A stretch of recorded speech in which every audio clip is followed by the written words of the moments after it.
Jóvenes estudiantes, tengan ustedes muy buenos días. Les traigo aquí presente ahora para darles a conocer sobre el desarrollo del tema o de la actividad que tenemos para esta semana. ¿Sí?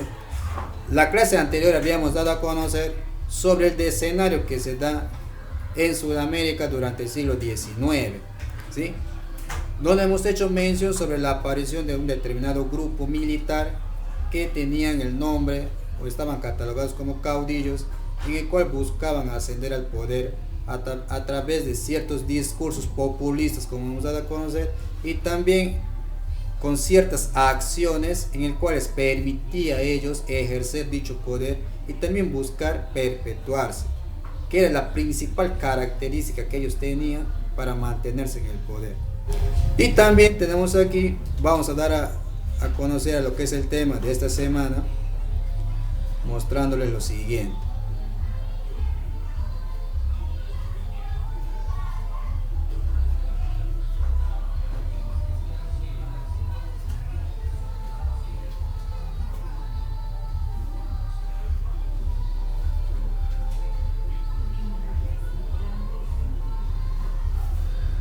Encontramos ahí la era de los caudillos. Habíamos visto el escenario, como les acabo de repetir, sobre el escenario en Latinoamérica durante el siglo XIX, y este es el escenario que prosigue sobre la era de los caudillos. Aquí ya vamos a dar a conocer sobre el desempeño, sobre de qué manera ellos se fueron desenvolviendo para que pudieran llegar al poder. Y tenemos ahí una imagen de cuáles fueron o quiénes fueron algunos de estos grupos o personajes caudillistas que optaron por querer llegar al poder y buscar la perpetuidad dentro de ello, ¿sí? Entonces, para empezar, tenemos ahí como tema la era de los caudillos, y tenemos ahí como siguiente los caudillos militares. Ya hemos conocido, hemos dicho que los caudillos militares eran jefes militares, que estos jefes militares fueron quienes disputaron o lucharon durante la guerra para lograr la independencia, ¿sí? Habían combatido en la guerra para la consecución de la independencia, ¿sí? Estos jefes militares todavía mantenían o tenían sus tropas, y principalmente tenían ese prestigio militar que les caracterizaba, en el cual ellos servían para que tengan el acaparamiento de la población y sean vistos como los grandes, de repente esperanzadores personajes que iban a buscar un determinado cambio dentro de la sociedad ante un determinado gobierno de turno. Entonces, estos caudillos militares disputaban el control para llegar, disputaban el control del Estado para que puedan ellos seguir ahí perpetuados. Entonces, estos grupos caudillistas estaban divididos por ciertas corrientes ideológicas que mantenían. Entonces, ahí encontramos a un grupo que estaba conformado por los conservadores y otros por los grupos de los liberales. ¿Quiénes eran los conservadores? Estos caudillos conservadores eran quienes mantenían una idea de gobierno más proteccionista, más centralista, en la que supuestamente ellos apostaban por la industria nacional, en la que ellos deberían de llevar el manejo en los diferentes ámbitos del Estado que tenía que ver con la economía, con la política, con la sociedad, ¿sí? O sea, podemos dar a decir que era un tipo de sistema más nacionalista que ellos querían dar a conocer.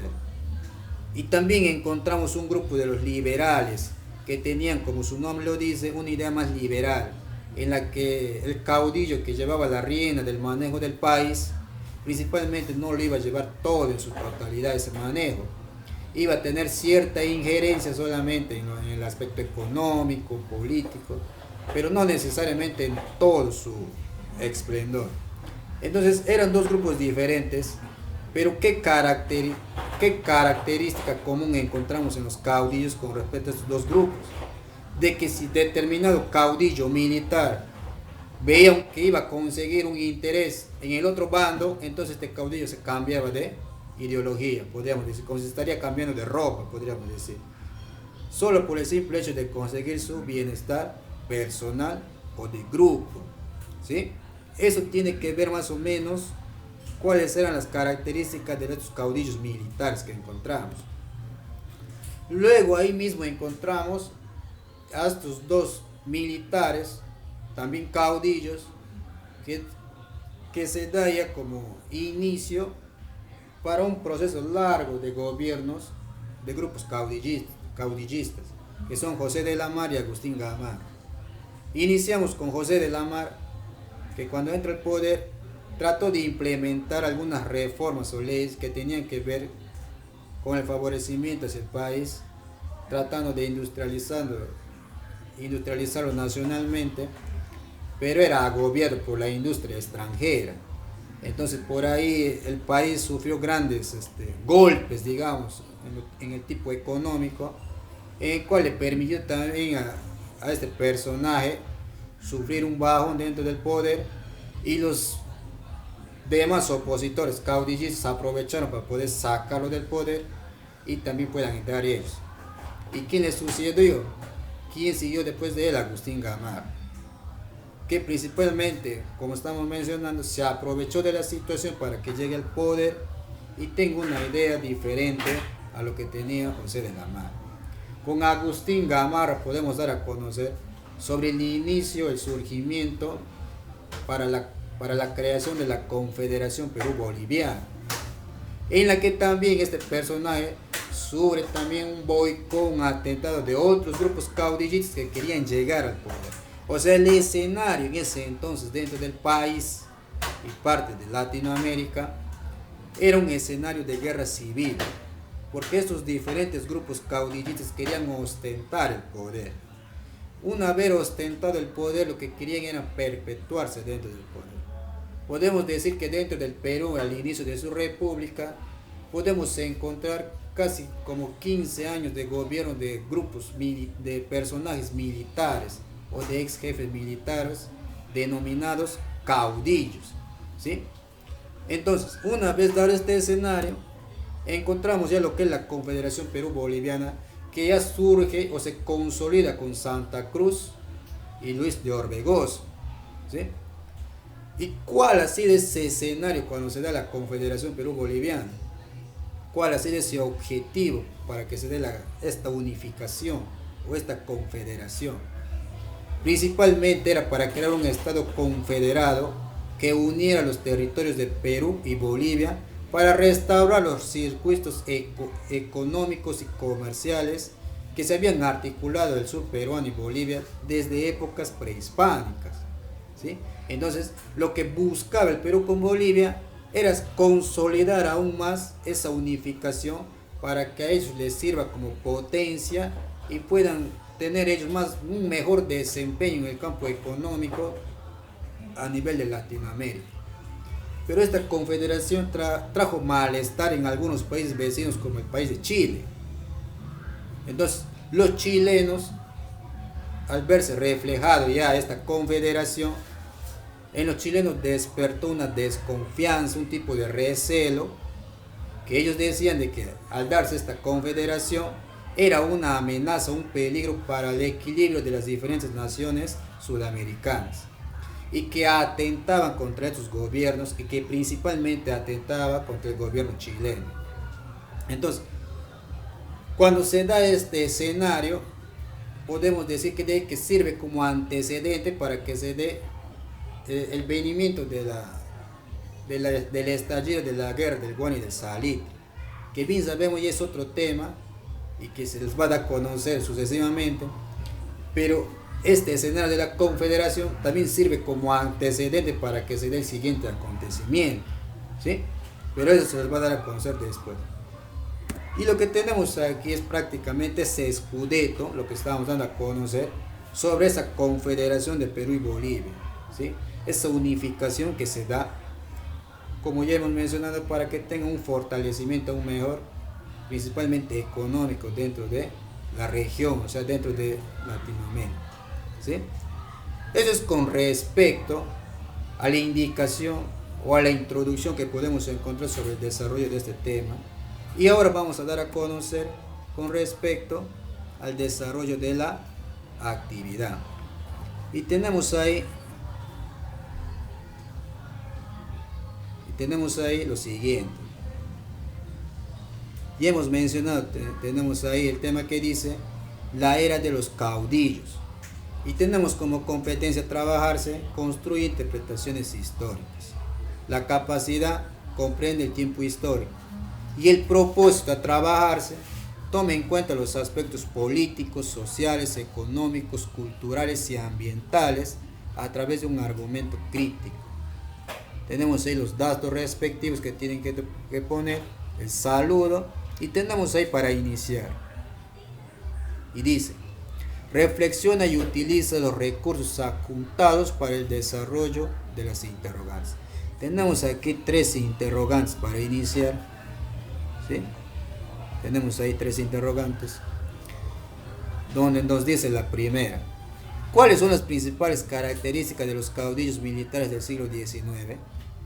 O sea, ustedes revisando la información con el alcance de mi persona, pueden ustedes dar a conocer al detalle sobre qué caracterizaba estos grupos caudillistas o estos caudillos. Al ser jefes militares, de repente posee una determinada característica a cada uno de ellos, que a la vez era común en ellos. Entonces ustedes van a dar a conocer, y así sucesivamente las preguntas que tenemos ahí. Luego tenemos ahí los caudillos militares como subtítulo, en el cual ustedes van a leer donde la página que nos indica en el escrito, y también sobre esta crítica que nos dice acá, la crítica al caudillismo. Una vez revisado las páginas indicadas y el escrito, me van a dar ustedes o me van a completar este cuadro, donde nos dice el rol de los caudillos. O sea, cuál era ese rol que ellos cumplían cuando ellos ostentaban llegar al poder y cuando ya estaban dentro del poder. Entonces, ¿qué aspectos funcionales daban a conocer ellos y cuáles también fueron esos aspectos disfuncionales? ¿Sí? Y complementando con una interrogante más a ese cuadro, donde nos dice: ¿por qué crees que se tienen distintas visiones sobre el rol de los caudillos? ¿Consideras que ello es positivo? Pues ustedes revisando la información van a dar a conocer por qué hay diferentes visiones sobre estos personajes, si son positivos, si son negativos. Entonces ustedes van a decir si es positivo o negativo, pero el por qué tienen que sustentarlo. Luego el Estado confederal, que hemos venido ya dando a conocer, y donde nos dice y nos pide la actividad. Revisa la información de la página 65 del documento 8 de la página 67. Luego responde: ¿qué diferencias existen entre el actual territorio del Perú y el de la Confederación Perú-Boliviana? A ver, si nosotros nos ubicamos en el siglo XIX, en plena Confederación Perú-Boliviana, ¿cuál era el territorio que teníamos nosotros como país? Entonces, nos ubicamos en la actualidad sobre nuestro territorio y qué diferencias encontramos, y eso ustedes las van a dar a conocer en sus respuestas. Y así sucesivamente la siguiente pregunta. Luego encontramos como producto final: elabora un argumento crítico sobre la era de los caudillos. ¿Sí? Y tenemos una pauta aquí de qué manera ustedes lo van a desarrollar, pero les doy un alcance breve. Un argumento crítico es también a la vez un comentario que ustedes pueden realizarlo una vez revisado, desarrollado la actividad. Me pueden dar a conocer ustedes un comentario autónomo, crítico, sobre el desarrollo de este tema, que tiene que ver con la era de los caudillos. Pueden tocar ustedes ahí los puntos que ustedes crean convenientes, pero principalmente desarrollar de manera crítica. ¿sí? Eso sería todo, jóvenes, con respecto a la explicación de la ficha de trabajo, ¿sí? Y recordarles nuevamente que tienen que entregar en la fecha indicada, jóvenes, a través de la plataforma. Sin otro particular, me despido de ustedes y esperando también a la vez que tengan un buen día. Hasta pronto, jóvenes.